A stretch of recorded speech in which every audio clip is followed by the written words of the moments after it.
So welcome. Today I'm being joined by makers from the Craft Festival at Bovey and at Cheltenham, and my name's Nicola and I'm a craft researcher from the University of Exeter, and the theme of this conversation is approaching commissions. So this is a brilliant time to think about commissioning a maker and getting something really lovely and personal made for yourself, your family or your friends. And we'd usually be able to do this in person or start the process in person by talking to someone at the Craft Festival, but it is slightly different during a pandemic. However, we are able to still have these conversations, and today is all about giving you a feel for how you might start to ask someone to make something for yourself, to give you a bit of an insider's view on how the process works, and hopefully to make you feel that it's a really lovely way to buy craft. So I'm joined by 7 makers who very regularly show their work at the Craft Festival, and if you've been to any of the Craft Festivals you will recognise their faces and may have had a chance to talk to them.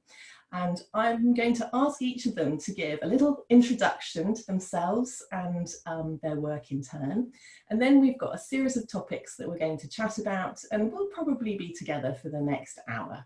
So Jane, may I start with you and ask you to tell us a little bit about yourself and about what you do? Okay, my name's Jane Moore. I make enamel silver jewellery. I've been doing it for quite some time. I left college in 1974 and I live in Leamington Spa and have a workshop in my garden. Excellent. And you've got some pictures behind you of your work? Yeah, I mainly work in silver and enamel. Is your necklace one of your pieces as well? I made this yesterday. Oh, wow. Can you tell us a bit about it? Yes, I can actually.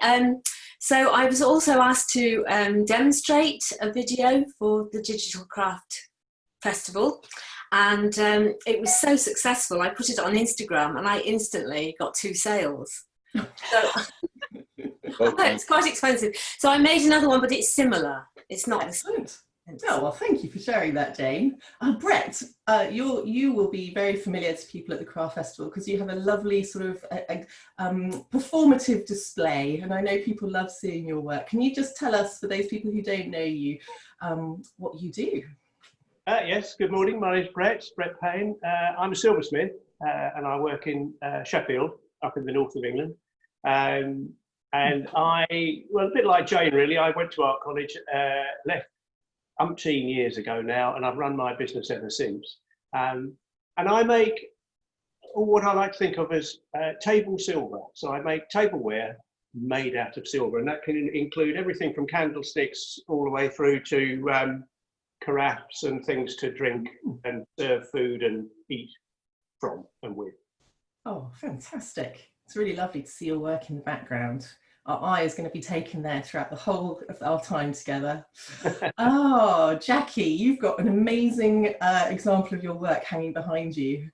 Yes, so that says it all really. So I'm Jackie Leggett. I'm designer maker behind Jackie Loves Clogs, because yes, I love clogs.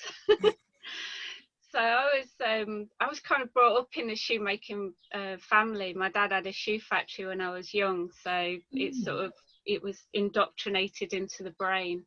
I went to Leicester and did a degree, so that's how I ended up in Leicester, because I'm originally from Cumbria.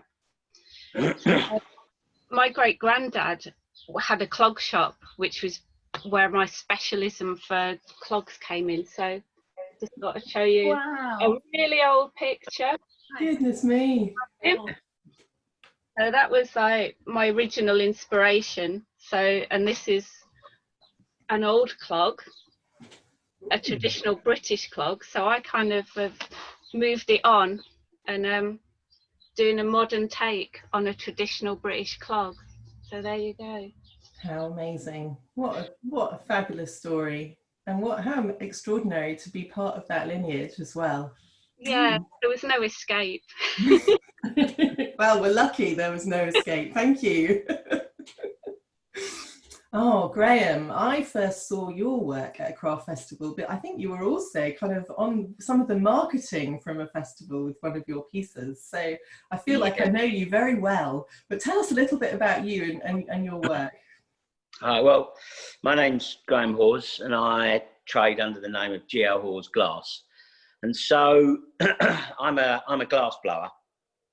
I left college after my MA at 1992, and I've been working ever since. Most of my work is non-functional, as you can see behind me, but I do also make functional work. But I work from Leicester, and we lived in London for many years, and then we came up to Leicester because I was teaching at De Montfort Uni. And that was about 16 years ago, and I've just loved it ever since. So yeah, this is where we are now. Excellent. Oh, I'm looking forward to hearing your stories about your work. So and I always love hearing these words, functional and non-functional, and you know, the different ways in which people describe their work. So brilliant, thank you. Well, now, sorry. Yeah, you carry on, tell me. It's because traditionally people think of glass blowing as a very functional discipline, to make wine glasses and jugs and bowls. And so to make non-functional craft is just something slightly different. Oh, okay. So Von, you've got an amazing display of your work behind us, all the characters. How did you get into making felted dogs? I came to it quite late, really, I suppose. I've done a variety of things throughout my life, and then only about 9 years ago, I think I got into needle felting, totally self-taught. So now I make these little doggy characters you see behind me, based on the idea, really, that all pet owners, and particularly dog owners, really love to think that within inside their little dog there's an actual character. So I do like old guys or little young pups, or ladies going shopping, or ladies lounging around, or all sorts of different dogs. I've done that for yeah, so about 9 years now. I was going to launch at the Craft Festival this year a new little range. So I'll show you for the first time. It's a new little range of little dogs on carts. Going to launch the range this year, but it's being launched now. So oh, it's the big reveal. They're the new little guys that I'm going to be selling through the website, the digital craft festival website on the actual weekend. So come and have a look and just see what's there. Every so often I might ask you just to pop it up again, just because I want to have another little look. I can do that. And Von, the name of your brand is not Von. What's your brand name? No, my brand is Heartfelt Dogs. Oh. I often think it might have been easy if I'd just been Von Allen, but it happened and I'm stuck with it now. It's Heartfelt Dogs. Oh, I adore that name. So I'm very glad you resisted to just do your name. That's just really lovely. So we've got a final speaker with us this morning who's been very patiently waiting, and it's Tanja. Tanja, would you mind introducing to us and telling us sort of where you are and what you do? I'm Tanja Ufer, and I make jewellery with a lot of gemstones, as you can see in the background. I started with an apprenticeship in Germany, went to a goldsmithing school, and then learned with goldsmith master in the north in Bremen. And somehow after that I ended up in the UK, in Sheffield, where Brett is, at the Sheffield Hallam University, and I did a master's there. After that I slowly figured out how to set up my own business, and that was in the year 2000, so quite a while ago. Since I set up the business, I moved down to London and then down to Brighton, so that's where I am now. So I've run a studio here with my assistant, and yeah. Fantastic. Now I have a feeling that Charmian, yes, I managed to miss you. That was very poor, but I'm so sorry.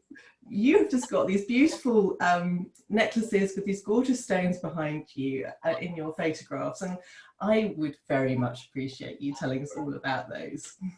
Oh, hi everyone. I'm Charmian Harris, and yes, I work in a studio much like Jane does, a shed in the garden of our home. It's a newly built one. I've only just moved here not even a year ago, so it's a brand new place for me.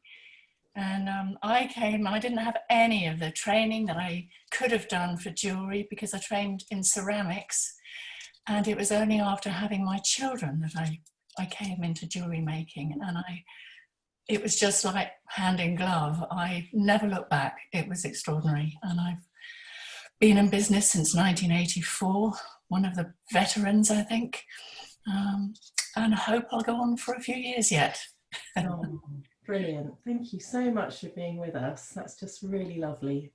I love all the range of experience we have here today, and that means that you've all got so much experience with working with people and bringing, you know, people's special ideas, customers into life. So I was wondering if we might just hear some of those stories, the stories of things that you've made for people, why people come to you for commissions, and to help us get a feel for the type of commissions that you do. So let's go to Vaughan, because you make dogs for people, so presumably people come to you with stories. Yes, definitely. I mean, the work that I sell at fairs is almost quite different to the work that people commission me for, because when I sell at fairs, I've made the dogs, but I just make them out of my imagination, really. So they don't have any real life. They don't have any backstory to them. But when somebody then wants me to commission their dog, then that's quite a responsibility, because that dog is actually real. It has a life. And those owners know that dog as having an incredible personality. And of course, I have no idea about the dog's personality. So the way I work with them is that I ask them to send me photographs, obviously, but I also then ask them to send me a little snippet of their character, what they think their dog's character is like. And when you ask people to do that in a very short way, they will then write down the things that are really important about their dog. You know, I mean, one woman wrote to me once and she just said, if he had thumbs, he'd be able to open the fridge. And I thought, I'm not sure how I'm going to interpret that, but I kind of know the dog that she's talking about.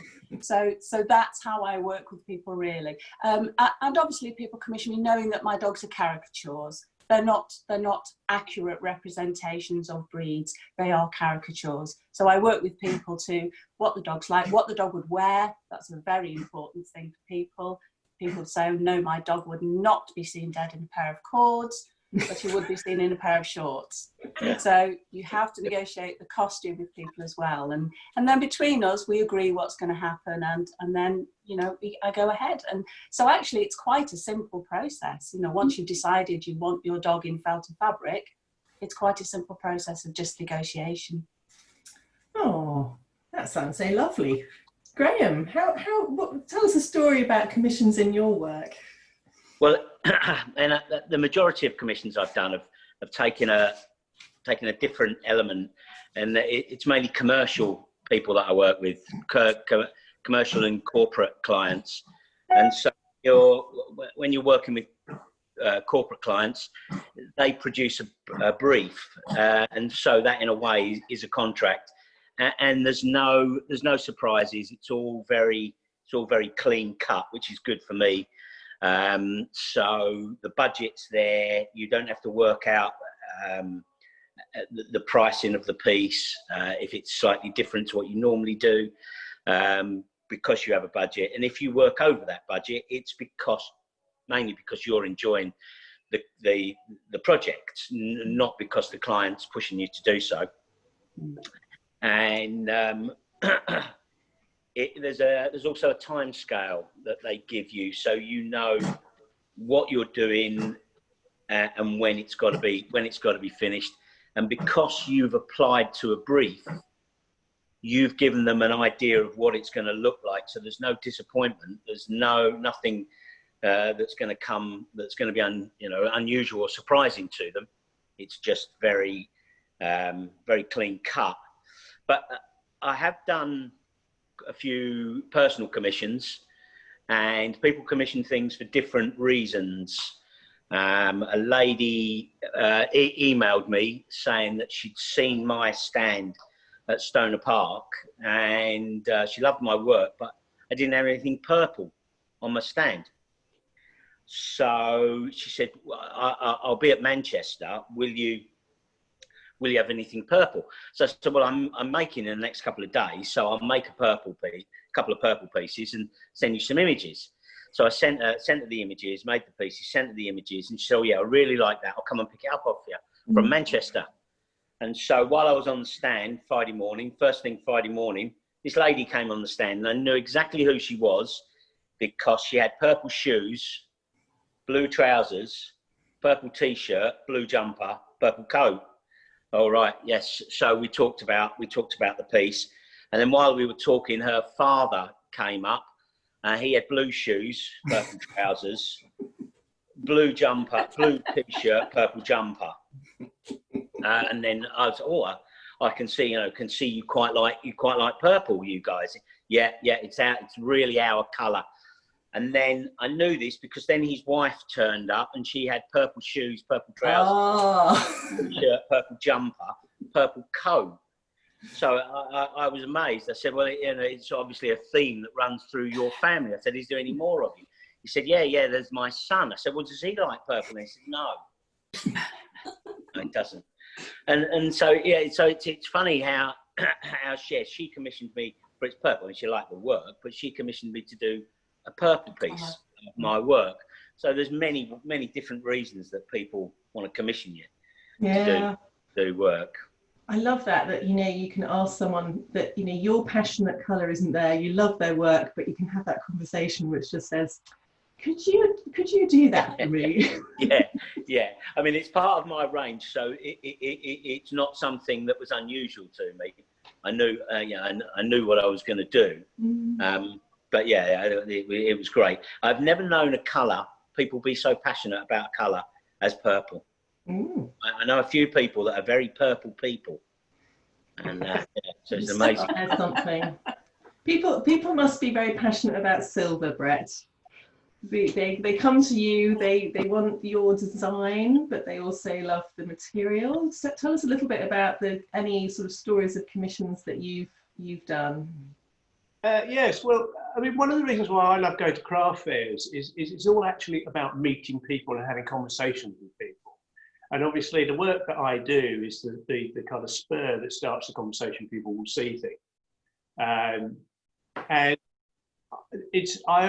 there isn't really, I don't think in my case, much of a distinction between selling a piece that I have made, speculatively, and a commission. Because sometimes people will see. I mean, one of the things, actually, just going back to what Graeme was saying earlier about him making non-functional glass craftware. One of the things that I like to do with silverware is to make it very functional. So often people will see pieces that they don't expect, or they'll see objects that they don't expect to see made in silver. So I make quite a lot of cookware. So I make saucepans and cooking implements, fish slices and cake slices, things in silver. And I like to think that it might spark in somebody's mind, well, I like cake, or I like fish, or I like cooking baked beans. I have a little ritual when I enjoy kind of cooking and eating this food. And it would be rather nice to have a special implement or a special pot to actually cook and eat these things from. So, for example, one of the commissions that I got in that way was a chap came to me, and it was at Bubby Tracy actually at Craft Festival, and said, my wife collects calendars, which I have to say surprised me. There are, whatever it is, somebody will collect.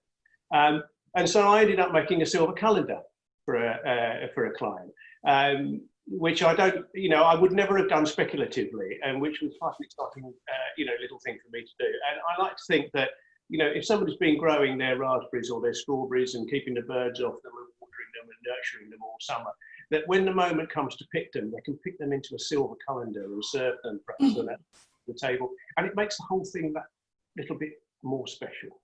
Yeah, that's amazing. Can you remember how many hole punches there were in that colander? I do, actually. All the holes were different sizes. And I did it was a very geometric pattern. So I had to, I don't do a lot of particularly geometric stuff. A lot of my stuff is asymmetric. It was a big day when I had to drill all the holes in it. That's amazing. Oh, wow. Thank you. I suppose when you're at the craft festival, you just never know what conversations you're going to have, do you? What's going to emerge? Yeah, and I mean, I think I'm sure we all do as makers. You know, I always like to say to clients and customers, look, you know, you can rest assured we are experts in our field. We know what we're doing. Talk to us, tell us what you want, tell us what you're interested in, and then we can guide you through this process. We do this all the time. So I love having conversations about that, and they don't all end up with a commission, but they're fascinating in their own right, and sometimes they do end up in a commission, and then there are two people that are, I like to think, thoroughly satisfied. I always enjoy making it. I never take on a commission that I'm not going to enjoy doing. So people could be rest assured that, you know, if you commission somebody to do something, they want to do it. Nice. Charmian, what's your experience of commissioning? Oh, sorry, not commissioning, being commissioned. Well, I very much agree with Brett that I like to take on commissions that I'm happy to do and that I feel comfortable with, and that give some element of freedom to my input. So you listen to the customers and you get their remit, but you're free to interpret it because they trust and love your work. They trust you, they love your work, and that's why they've come to you. I've got an example here of a necklace that I made. I'll just hold it up so you can see. I think, is that? Yeah, that's perfect. Yeah. Just see it? Yeah. It was a very special personal commission from a dear friend whose daughter was getting married, and she wanted to wear something on the wedding day. And she gave me almost a limit for the commission of £2,000. Well, that's great to have a top budget, but she wanted it in gold, 18 carat, and possibly with opals and emerald-like stones. Well, I said to her, Marion, I'm afraid those materials will come to over £2,000 and we'll have to compromise a bit. But it got me to think outside of my own constraints. Okay, I use the 18 and 22 carat gold just because I love it. But then I thought the opalescent qualities could be found in a specialist type of glass, which wouldn't cost nearly as much. And the emerald colour, I looked for sea glass. So these basic materials were much cheaper and allowed me to work almost within her remit and pushed me in a direction that I wasn't going to before. I mean, I'm now wearing dichroic glass earrings set in gold, and Romans used gold. It's an ancient material. I'm very happy. I'm very happy with that. That's a really lovely example also of kind of the reason why someone would come to you, and you know that's a really emotional moment, isn't it? To think I want to give my daughter a necklace for her wedding day. That's really special to be marked in that way. And it gives joy to be a part of that personal special day. It's very rewarding. Yeah. Tanja, does that sort of chime with you, the conversations, those kind of very personal conversations you have with people who come to talk to you about your work? Yeah, I do. I mean, usually they start looking at my work first at the shows because everything is out. And then it comes to the moment when they start digging around in their handbags and so, oh, I want to show you something. And I always feel like, okay, what's going to come now? But often it's just a piece they've had or a piece they've got given and they want to reuse the stones very often. So that's a really nice starting point, you know, when I feel like there's a sentimental value behind this piece, but they're not wearing it, so it's just sitting in a drawer, and they feel, you know, they want to wear it on their body and they want to show it off. So I've got a piece here that I made recently. Don't know whether you can see that. It's got a really big diamond in it, a very big one. She said, I'm not going to wear it just as the diamond. There were two others next to it. So what we did, she said, okay, I want to use one of them. And then we started looking in my big box of goodies. So where you see all the different stones that I've got in stock. So there's quite a range. Some are precious, some are non-precious. It's a lot about the colour, the quality, and what goes together. So we start playing. So that often happens at the stand, at the show, and the people always go, I don't want to block your stand. I'm sorry to take so much time, but that's why I'm there. That's why I want to have these conversations, and I want to have a play with them. And then this piece happened really quickly. She found the big tourmaline she liked. She found the ruby she liked. And I've got the ring shanks all there, so we can actually pop things on and see what fits. And there we go. And then I'll go home, get a quote together, and then make it. And often with commissions that are a bit more complicated, I will send them pictures in between. So with the technology now, it's really easy. Say, look, do you like this one? Or do you like this one? And do you like this one? Or I even do a little film. And it's quite comfortable way of working, and people know what they're going to get. And they're not suddenly, like Graeme said, faced with something they had no idea what was going to happen. So that's quite a nice communication that carries on while you're making the piece. That's really lovely now. They pick it up or I send it, either way. So. During this pandemic, it's really nice to know that we can still rifle through that gemstone box that you've got. We might have to do it via video, but it's still possible. It's all possible, yes. I love that. Thank you for sharing that box with us. It's really kind of got my imagination going there. Now, Jackie, let's talk a little bit more about these clogs and commissions you've done with people. So you've given us an insight into your background, but so why do people come to get special clogs made with you? Right. Well, a lot of the time it's people, they might have, firstly they just want to try the clogs, and sometimes it's quite a sort of revelatory experience when they first put them on and they realise that, well, actually they're really comfortable and they're really fun to walk in. So you, you get that sort of ooh, but sometimes they might not fit, because I have like a standard last, which, you know, everybody's feet are different, so they'll go, oh, but they don't fit. So then I can start working on the last. I take measurements of their feet, and then I do a sort of, it's quite makeshift, but it works. I just build up different layers of leather from the measurements I take of their feet. So I mean, this particular style, I did a pair for a lady a while ago. It was a craft festival thing. She came to Cheltenham, I think, and she tried them on and just sort of looked like she liked them, but went off with her mum and thought, okay, that's fine. A little while later, she got in touch with me and said, I really like the boots that I tried on, but I've got one foot that's bigger than the other. So I was like, well, you should have just said when you were there, but that's cool. So I could have measured her feet. So what we did, she went to Bovey Tracy, and so I agreed, I'll measure your feet there. So I took her measurements, put them on file, and then a while later she got in touch, said, right, I'm ready to order now.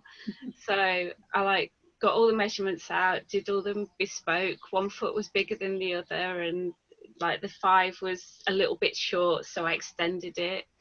And then we arranged that she would come and meet me in Cardiff and pick them up.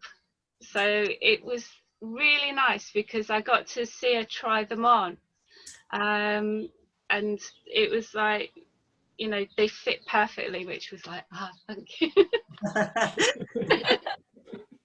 Which is, it's always quite nerve-wracking, but generally they do fit. But yeah, it was really nice to see, and that's kind of like, it just shows you the process of being at a fair like craft festival, where you get to see that process all the way through and meet people, because they have different criteria.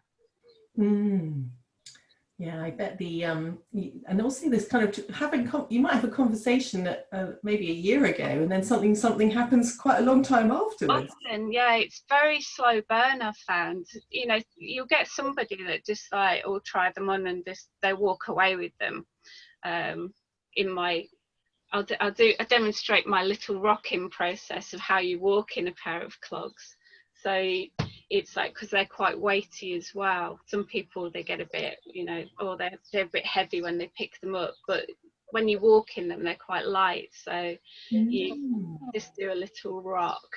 Your feet just, I always say the clogs kind of do the walking for you. How wonderful. Yeah. Oh. Nice. So Jane, you've done some commissions. Can you share with us a story about a commission that you've undertaken? Well, I've had lots of different various commissions, and often they're very emotional and heartfelt. As the Bron was saying, you know, about the dog, it's all very personal. I had one lady who, tragically, she had a tracheotomy, and she wanted a necklace that would cover the tracheotomy, and she had to press something to speak. So I had to make it so that she could lift it to, you know, press it. And she was so thrilled with it that she just burst into tears when I saw her put it on for the first time, and that was such a relief for me. But it's something that she wears every day and has done for years, and that's really lovely. I'd like it back now and then to recondition it, but she won't let me. She doesn't like to get, you know, to have it away from her, sort of thing. And then I had another one a little while ago from a guy who is actually a friend of a friend, and his wife died and left a very young family.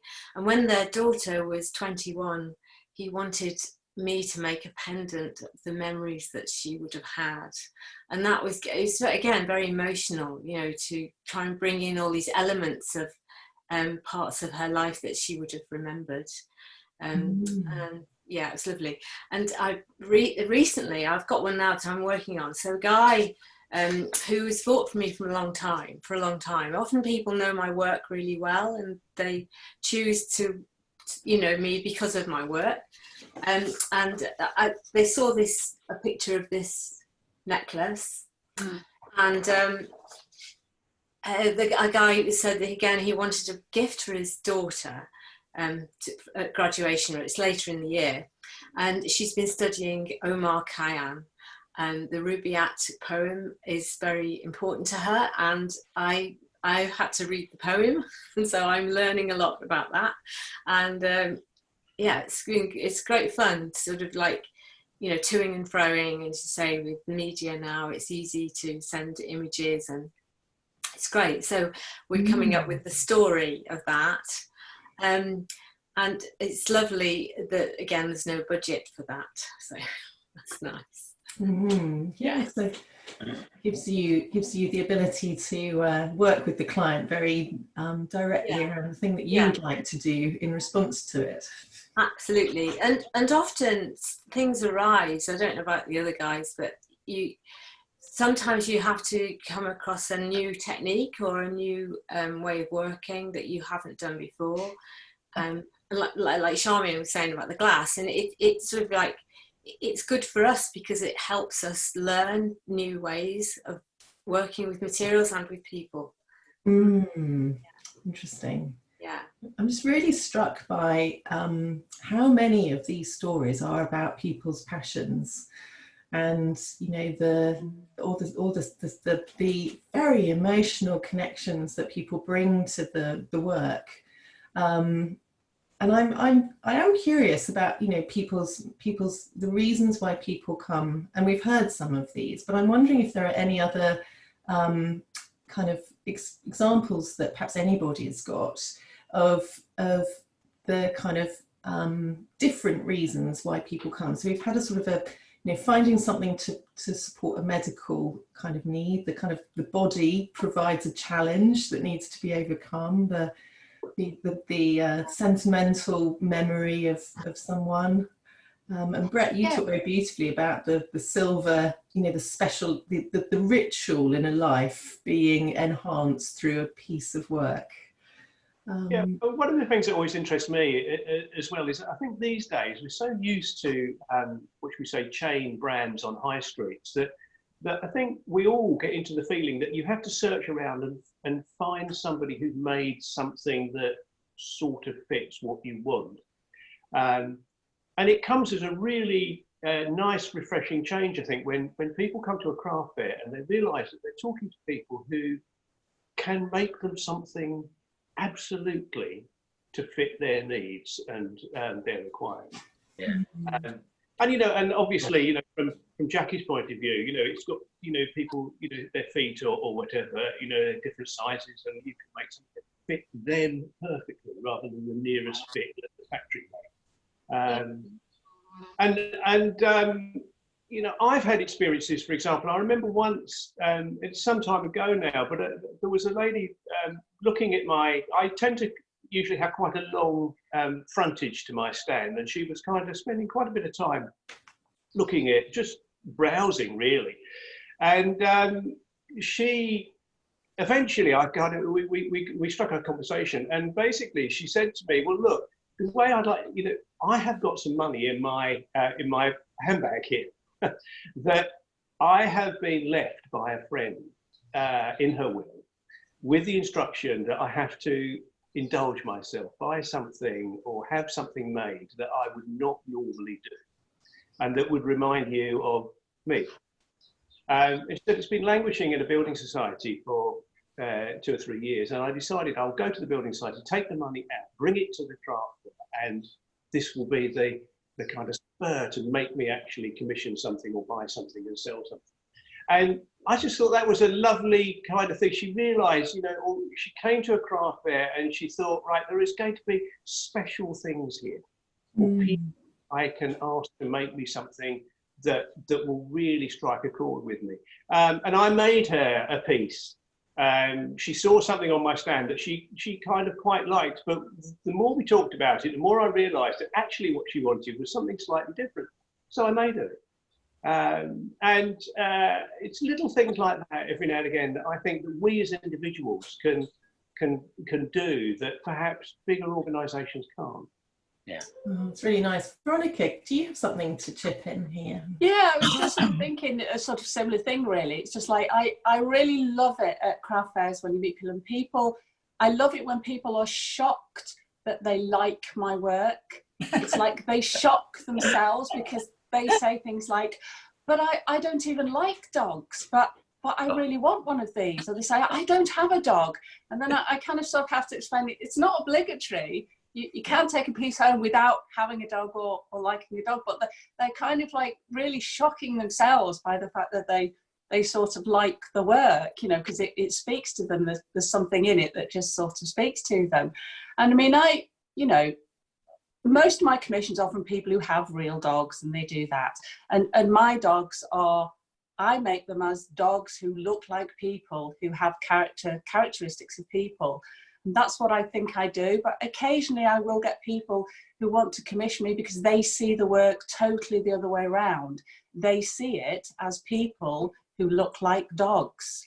So I'll occasionally get asked to commission something which will be like, I'd like you to make my family or my wife, but in a dog.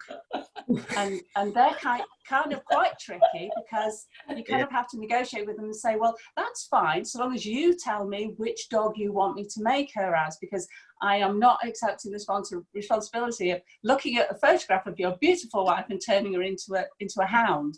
So, you know, and the first time that ever happened to me, I was completely thrown. I thought, my work's wrong, it's all wrong. People are seeing it completely wrong, but of course it's just different motivations people have it. The gentleman obviously saw my work, he loved it to bits. It never occurred to him that they were actually dogs. He just saw them as like little characters and wanted a part of that for his family.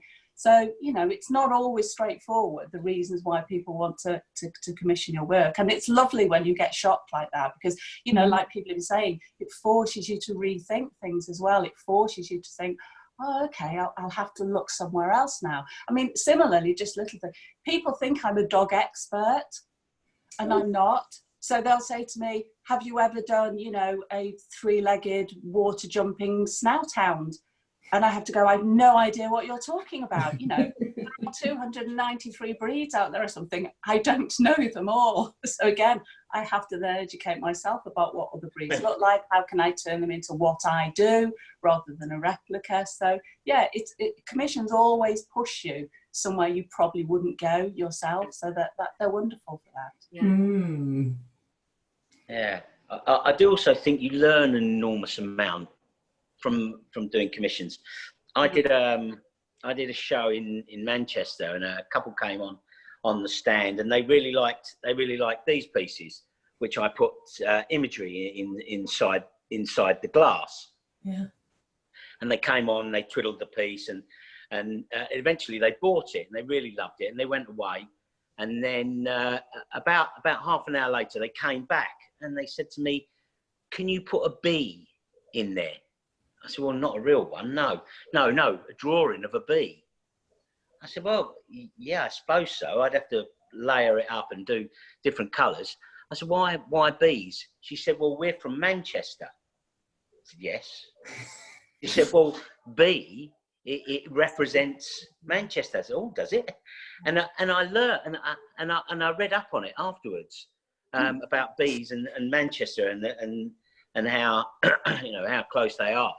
And so I found that really interesting. I'm still yet to finish. It was a bit trickier than I thought, that commission, but yeah, so I'm still yet to finish that. But yeah, it's funny how educational they can be. Mm. Yeah, and Jane, you've had to go into a whole new range of poetry with your recent commission, so it's really mind-stretching.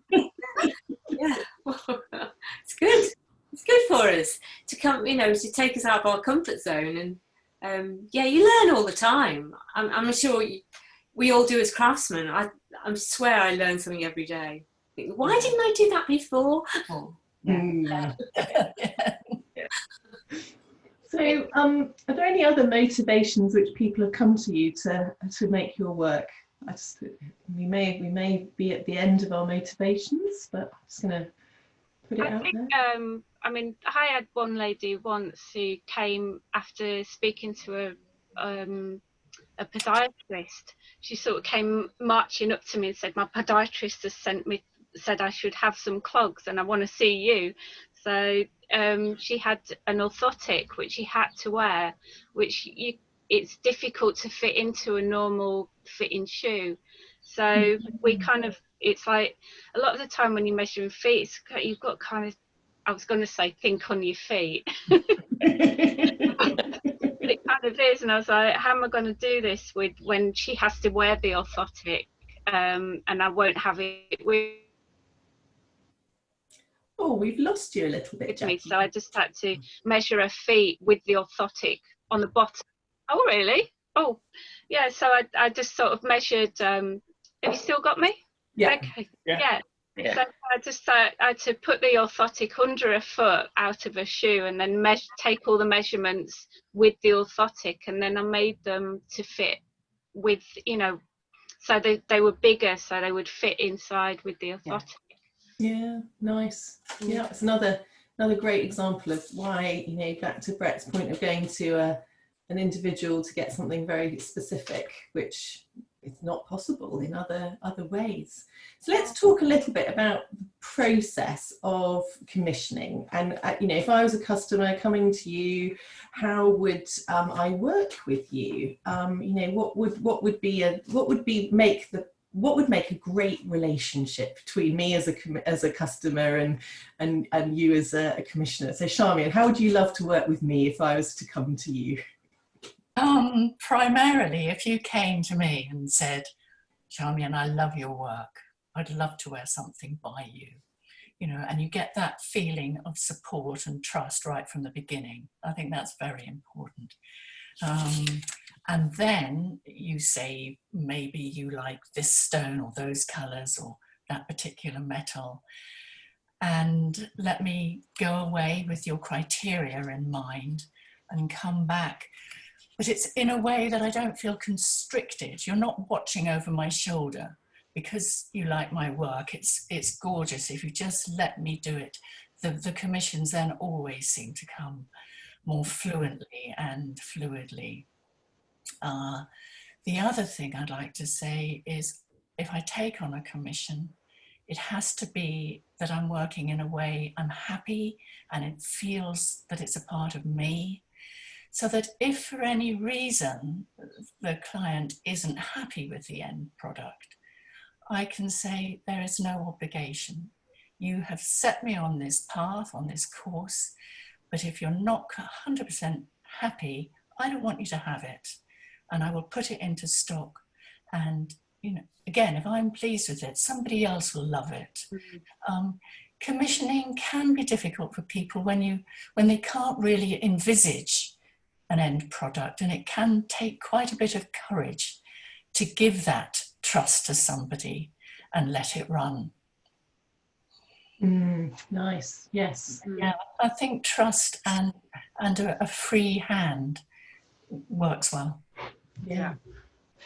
Jane, is that your experience as well, or have you had how do you like to work with someone like me who wants to come to you to commission something?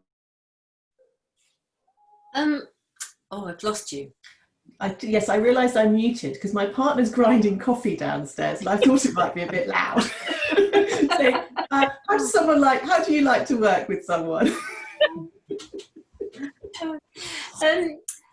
Well, often people like Charmian, they come to me because they like my work, and so you're sort of, you're speaking to the converted, I suppose, and so you're like almost there, because they want a piece of you, really, I suppose, and that's lovely. That is lovely, and often, yeah, it's about colour with me. To be honest, a lot of people would. They want a particular colour that they like to wear. I also ask them if they have a budget, because mine's silver, so it's not probably as expensive as the gold pieces like Tanja and Charmian make, or Brett. So if they have a budget, that's great, and then I can work within that parameter, and then I'll come up with some drawings and some ideas, and we go from there, really. Yeah. How do you work with people, Tanja? Because this is not interesting to have three people who work with jewellery. Does this chime with you? Is there anything, there are particular ways in which you've developed to work with people that are, that you would be guiding people in particular ways? Yeah, I mean, first of all, they obviously like the work I do already, and they often pick out a piece they particularly like, and then we take it from there. So you've always got a starting point as such. And I found with people who've commissioned something before, they always come back, if it was a successful one. So once you've made that connection with the client and they've bought something before and enjoyed it, or seen a colleague with a piece and they really like it, so then you've got quite an easy ground to start with, and it ends up as a relationship that goes on for many years, so that the clients become very faithful to you as such, because you've done one amazing piece for them, so they come back when there's another big anniversary or a birthday or something special. So they kind of live with you over the years. Good. That's a very special relationship then, isn't it? When you know you've got someone. Yeah. Great, Graeme. I was going to ask you, because you have this slightly different commissioning route in that you sometimes work with large businesses. But say I was someone who had a business myself and I wanted to make something special for clients. What would the conversation that I would be having with you be? I suppose the first thing that I would ask someone is do they understand the material? I don't know whether that's a strange question or not, but with glass there are many limitations. So people have to understand the processes that I use and the material itself, because there are a number of things you can't do with glass. So as long as we're approaching it from the same perspective, and I think for a commission it'd be important that it was my work, and that they wanted something about my work and about me. I do find that the majority of my work is sold because people get to know me, and not so much. I get a lot of people that someone said earlier, I can't remember who said it, someone said earlier about I don't like, it was Von, she said about I don't really like dogs, but I like that. Well, people come up to me and tell me they don't really like glass. However, they like my glass because they've never seen it before, never seen anything like that before. And so if someone wanted to commission, they would be some of the parameters that I would like: understanding the material, understanding of me and what I do, and then I think it's just the dialogue then that fits in, and obviously the budget is a very important factor, as everybody's kind of mentioned about budget. I did like, I think it was Jane that said I had no budget. Fantastic, that is, yeah. So having a budget and all those factors combined would make a much easier road to commission for me. I can imagine if. Oh, sorry, Charmian, do you want to chip in? It was just an aside, something that reminded me. Somebody came up to my stand and was just saying, I never really liked jewellery until I saw yours, and that is one of the most heartwarming things to hear. That maybe you've converted somebody or some people, different people. It's been said, a few times now, and I think that is very, very lovely. Yeah, so, definitely. I'm curious about this conversation about money and budgets, because I think some people, myself included, are kind of always a bit embarrassed to talk about money, and inevitably that's something which you have to broach when you're thinking about commissions. And I was wondering if Brett, could you give us a little bit of some thoughts on the nitty-gritty of how people talk to you about budgets, or the conversations you have around which skirt around the sort of the business side of commissioning. Yes, I mean, the first thing I would say really, it's just echo I think what everybody else has been saying really, that the best commissions, or the way that it works best, is if there's trust on both sides. So inevitably there's always a certain tentative kind of stepping around each other when you first start to have the conversation. And money is one of those things, I think, I don't know whether it is really true, but there seems to be a trait in, an English reserve about talking about money. Somehow it's a little bit vulgar or whatever. But one of the things that I try and do with clients is to put them at ease. I have these conversations all the time. So I feel that it's my duty in a way to take the lead on the financial side of a commission or a transaction, and to be upfront and open about it right from the very beginning, so that everybody knows where they stand. There's no kind of harassment or people feel as though they're getting sucked into something that they're not quite sure of.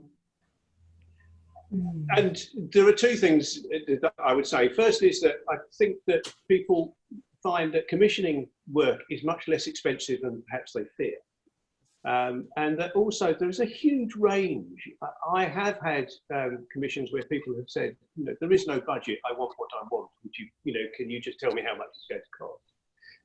And then there are people that will say, look, I have a very limited budget. This is the money I've got to spend. What can you produce for this amount of money? And both methodologies are perfectly valid and perfectly fine. And you know, if everybody understands where we are right from the beginning of the conversation, then we can move forward quite happily. The other thing that I have to say really is I don't think money is the most important thing. I think it is important and it needs to be explained, and everybody needs to feel comfortable. But the main thing is then the conversation so that both sides understand what it is that somebody wants and what it is that somebody's required to make. That's the more important thing. So get the money out of the way to start. Yeah. And you know, from my point of view as a maker as well, some of the commissions that maybe carry, you know, the least price tag are the most interesting and satisfying to do. The money's not the most important. Yeah, the thing that sparks your imagination has a huge value, doesn't it? Because it gives you so much.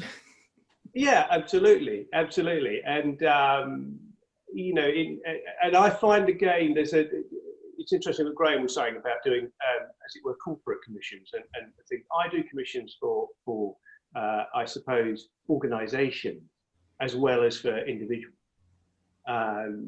and I find that individuals are it's much more satisfying, to be honest with you, and the money is easy with an individual because the individual knows what their budget is and knows what they can afford. Often I find that an organisation is a committee and then another committee and then something else and something else. And so individual commissions are much more interesting for me, much easier to do. I had the joy of asking Vaughn to make a gift for my sister-in-law who had just lost her dog, and my partner said, "Oh, Nicola, I think she would love one of the Heartfelt dogs." And so it was very joyful. I sent an email to Vaughn. I said, you know, could you do this? And then I got this very helpful A4 sheet back about how it works. And I just thought, oh, this is brilliant. This is just really clear. So Vaughn, tell me about, you know, that A4 sheet and, you know, what that does and how it helps. Yeah, well, I suppose you know, I developed that because I did get a lot of inquiries about people saying, oh, do you do this sort of dog and do you do that sort of dog, and how much would it be if you did that? And then actually recognising that most of my work is very simple in terms of what people want. They either want one dog and they want him standing up, or they want him with another little dog, or they want their two dogs, or they want the family, or they want a dog and a settee. So actually working out just a pricing structure for those commissions seemed like, well, that's the easiest way to do it for me. And it also is very clear to people when they get it. So they might then think, well, they've got to figure in their mind, oh, I could have a little bit more than I thought. I could have a settee as well, or I could have another little dog. And then I find that it's just helpful that people have that in their mind. If they then come back to me and say, well, I want two dogs, you know, sitting on the settee or whatever, but I'd like something else for them to wear, then we just negotiate what it is they want me to make. And if it's outside the normal remit of what I make, because I don't make, you know, every item of clothing in the whole world, there are limitations there, then we'll negotiate, if that's possible, because again, you're working at a tiny scale and sometimes you have to negotiate people's expectations a little bit. It's like, well, that would be a brilliant idea, but I don't know if it's possible at this scale because of what you want, you know, want me to make. So we negotiate, we decide whether that's going to be more expensive or not, and then they get a final figure. And the same as everybody else, I would never ask people buy something or pay for it if they're not happy with it. So, you know, you wait till the end of the process, till I've done it. I send you the photographs and say, ta-da, here they are. And, you know, 99.9% of the time, people just write back and go, oh my God, it made me cry, or, you know, it's beautiful. And because you've taken the time to do what they wanted. I don't think I've had one commission yet where they didn't want it. But if they didn't, I can then just put it in my stock because it's a dog and that's what I sell. So yeah, it's very straightforward for me. And I also love it when people get back to me and say, thank you very much, but I can't quite afford it at the moment, or it's out of my price range. I was trying to say to people, that's absolutely fine. Please don't be embarrassed about saying it's too expensive for me, or it's not what I can afford right now. It's okay. I'd rather you got back to me than just I never hear anything again, you know. Just tell me, you know, because they're the sort of people in a few years' time might then decide, actually, do you know what? I want one now. I really want a Heartfelt dog now. So, you know, they may come back, and I want a relationship with people. I don't just want to send people out price lists and then feel like they've just disappeared. I want them to come back to me and talk to me about things. So, yeah, I've definitely been in that scenario, thinking a few years, well, not quite yet, but I've got a little pot saving up for that one. Yeah, absolutely, yeah. So, Tanja, what sort of conversations do you have about, you know, money with people? What do people bring concerns to you about the, you know, that bit of the process, or do you not really find that? Well, you can tell quite quickly if people are a little bit worried about the money side of it, and they kind of, you know, get a little bit nervous and sort of keep trying to put the question in, how much is this going to cost? What we're talking about here, it all looks amazing, but actually I don't know, and you feel a bit of apprehension coming. So I usually say to them, look, it's not going to be more expensive than what you see here because the stones are quite similar, a similar amount of gold on, so you can see it's in this region. So you can tell it makes them feel at ease straight away to take this out of the conversation, and they stop worrying so much. And then I usually go back to the studio and give them a quote and say, this is the kind of region we're talking about. Is that okay? Do you want me to carry on? Or I give them another option to drop the budget a little bit. And so they've got a little bit of room to work with. And I have too, because I don't want to make something that suddenly go, oh my God, what is this? I can't afford it. So you have to give them parameters to feel comfortable in. Nice. So I think we should move this really rich conversation to a close, because we've really talked about fantastic commissions that you've done and stories. We've had some, you know, discussion about the kind of the business end, but I wondered if we could close by each of us perhaps sharing something about why this is a lovely time to commission and encourage people to do so, or a top tip that you'd love to share. And maybe Jane, would you mind kicking us off? Oh, it'd be great to have commissions now, because we there's no real incentive to make lots of stock for shows. So it's been lovely to have, you know, individual commissions coming in to work towards, and then we can with the social media and with the internet, we can do that now. It's brilliant. So it would be great if we could get more people saying, please, can I have? That's a good starting point. Great. Graeme, what might you chip in? Well, I mean, I would concur what Jane was saying. I mean, what a great time, because my stock levels are much lower, and I have more time, and also with social media now, and how easy it is to communicate. It's much easier to understand what they're after in a commission, and so to get those details, and again, just to say we have a lot of time on our hands now to understand it thoroughly, and what an interesting thing to be doing at this point, to doing a commission for someone.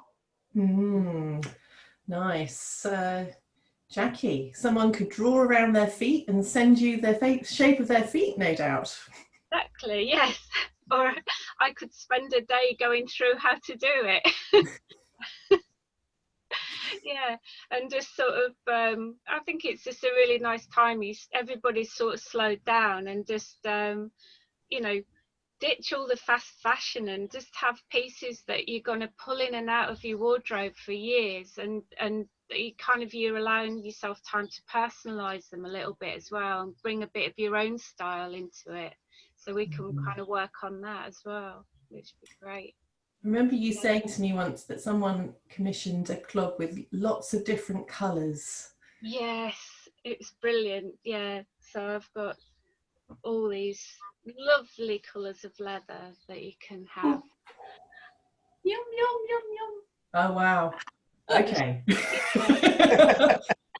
That's pretty enticing. Yeah, so that was like, she gave me the brief of four colours, but each had to be different. So it was like, I've ended up with like they're mismatched shoes, but it was such a treat to work on. Like every panel was a different colour, but they looked like a pair as well, which is amazing.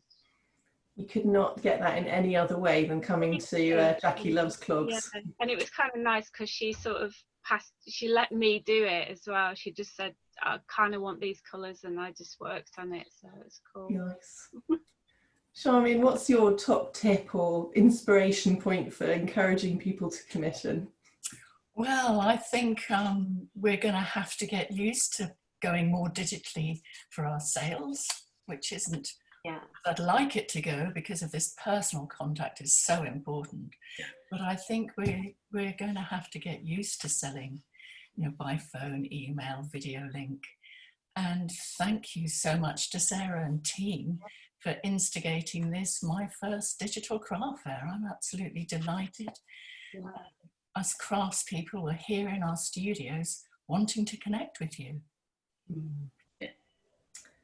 Nice, fun. What's your top tip for the people? Well, I suppose I'd just like to remind everybody really that, you know, commissioning a piece of artwork or a piece of jewellery or silver or glass or anything, it is for you. A lot of people feel like, oh, commissioning a specific piece for me is for somebody else, you know, that would be for somebody else, that's not something I could do. And it really is, you know, like everyone said, you'll be surprised that it's not as expensive as you think, that the process will be simple, that we're nice people, you know, we want to work with you and we want you to be happy. It's not scary. You're not going to end up with something you don't like and pay a fortune for it. You're not, you know, that's not what's going to happen. So enter into it. If you've never done it before, look at the website, have a look at all these brilliant artists and think, yes, this is the year that I'm going to commission myself a special thing, you know, and just do it. Dip your toe in the water. You'll never look back. You'll just commission everything from there on in. Tanja, what are you going to pop into this pot of enthusiasm? Well, I've just done a digital fair last weekend, the last 2 days, and it's been amazing. I'm really happy. People are really up for it. They're sitting at home. They're a bit bored. They want to see, you know, one-off pieces, and then they don't want to just order online from mass-produced, you know, suppliers. They do want a one-off piece, and I had a really good response. So I'm sure the craft festival will be just the same. And you can call us, you can send us messages, and it's not scary. You don't just have to click the buy button. You have to talk to us. Yeah. It's lovely, and we will answer. And Brett, what are your what's your inspiration moment for our audience? Well, I think really, I would, you know, largely echo what everybody else has said, and I think that people need to be reassured of the fact that, you know, dip your toe in the water, give us a call or send us an email or whatever, and start the process. And it may be that you decide, actually, no, you don't want to commission something after all, but that's fine. It all begins with a conversation, and we'll see where it goes. And I think nobody needs to be scared. It's an exciting, interesting process, which may end up with a piece that you'll love for years and years and years. Or it may not. You may decide, actually, no, I won't buy anything, and that's fine. Brilliant. Yeah.